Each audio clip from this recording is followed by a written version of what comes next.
Hallo liebe Reise- und Ausflugsfreunde, hier ist Michael von Schon wieder unterwegs und heute gibt es endlich und lang erwartet wieder mal ein neues Ausflugsvideo von uns.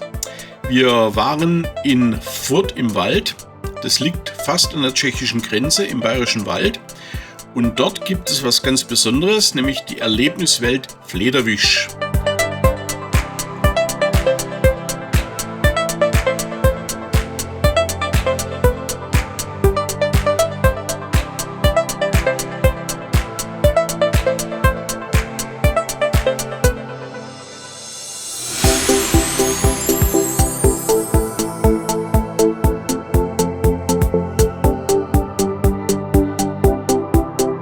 Die Erlebniswelt Flederwisch liegt auf einem ehemaligen Reichsbahngrundstück, das der jetzige Eigentümer aus einem jahrzehntelangen Dornröschenschlaf geholt hat und es in einen mit viel Liebe zum Detail und Fantasie gestalteten Garten und in ein Industriemuseum verwandelt hat.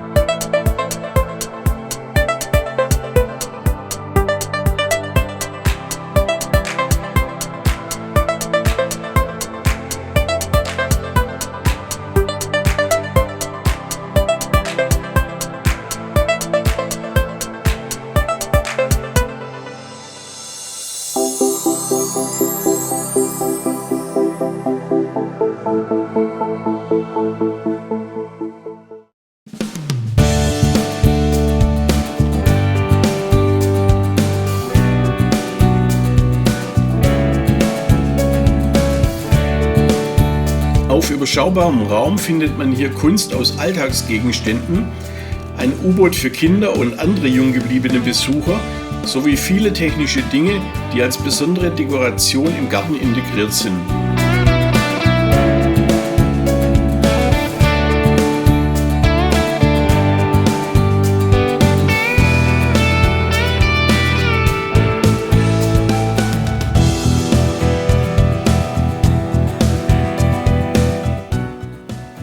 Auf dem Gelände gibt es ein Industriegebäude aus dem Jahr 1900, das verschiedene Werkstätten wie zum Beispiel eine Druckerei oder eine Schmiede beherbergt.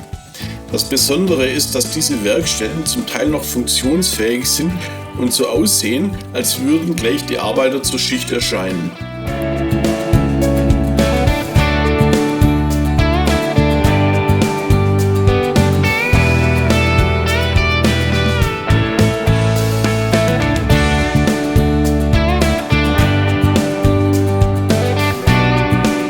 Gleichzeitig ist das Industriegebäude ein Museum, in dem die vor Ort entdeckten Fundstücke ausgestellt werden. Vom Marderschädel bis zum Motorrad gibt es viel zu sehen.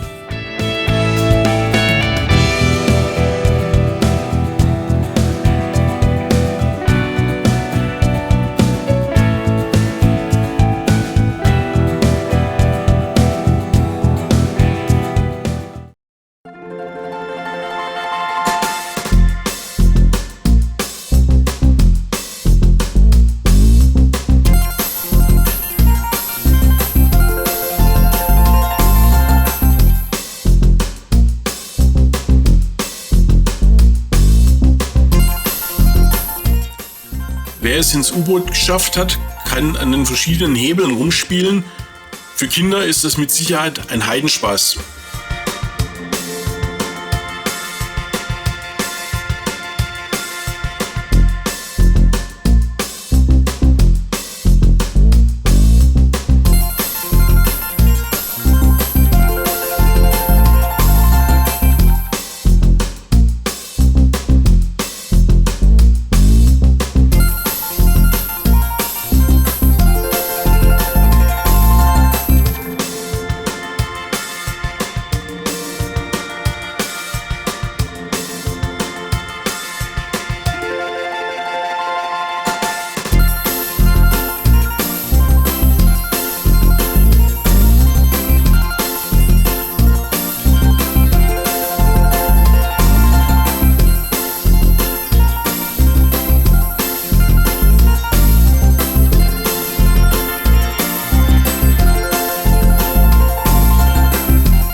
Eine der Hauptattraktionen der Erlebniswelt Flederwisch ist wohl die größte Dampfmaschine Bayerns aus dem Jahr 1912. Die Dampfmaschine stand ursprünglich an einem anderen Ort im bayerischen Wald und wurde zur Stromerzeugung für einen Sendemast benötigt. Später wurde sie abgebaut und hier in der Erlebniswelt restauriert und funktionsfähig wieder aufgebaut. Es gibt natürlich auch Vorführungen, leider hatten wir jetzt keine Zeit, aber es ist eigentlich unbedingt zu empfehlen.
Das war's jetzt wieder mit unserem Besuch in der Erlebniswelt Flederwisch. Wir waren hier knapp 4 Stunden, ohne dass es uns langweilig wurde. Es gibt übrigens auch was zu essen. Es gibt ein kleines Café. Kann man reinsitzen oder im Sommer auch draußen sitzen. Und wenn euch das Video gefallen hat, dann würden wir uns natürlich über einen Daumen hoch freuen oder wenn ihr ein Abo dalasst. Ansonsten gibt es als Ausblick in Kürze ein neues Video von unserer Frankreich-Tour 2025, das erste aus der Serie. Und bis dahin wünschen wir euch noch viel Spaß. Michael von schon wieder unterwegs.